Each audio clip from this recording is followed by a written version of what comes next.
ஒருத்தருக்கா கொடுத்தார் இல்லை ஊருக்காக கொடுத்தார். யாரு யாருக்கு எனத்த கொடுத்தாங்க?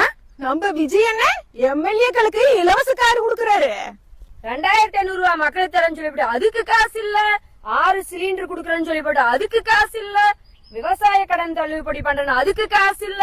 கஜானாவே காலி ஆயிடுச்சுன்னு சொல்லி போட்டு எம்எல்ஏக்கு இனோவா கார் குடுக்கறீங்களா? இனோவா காரு 110 விதியின் கீழ முதலமைச்சர் திட்டத்தை நாட்டு சனத்துக்கே அறிவிக்கிறாங்கன்னு நாட்டு சனமே பாத்துட்டு உட்கார்ந்து இருந்தா நீங்க எம்எல்ஏக்கு இன்னோவா கார் குடுக்குறீங்களாக்கும்?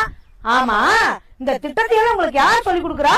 ரூட் மாஃபியா ரீல்ஸுக்கு வேணும்னு கேட்டாங்களா, அதான் சட்டமன்றத்துல எங்க அண்ணன் சொன்னாரு. ஆமா, என்ன தகுதி தட்டம் பண்ணீங்க? எதை மறைக்கிறதுக்கு இதெல்லாம் அறிவிச்சிருக்கீங்க? முதல்ல அது அந்த பஸ் கண்டக்டர் 1800 பேத்த வட இந்தியக்காரங்களை போடுறங்கிறத எல்லாருக்கும் தெரிஞ்சு போச்சு. அதுக்கு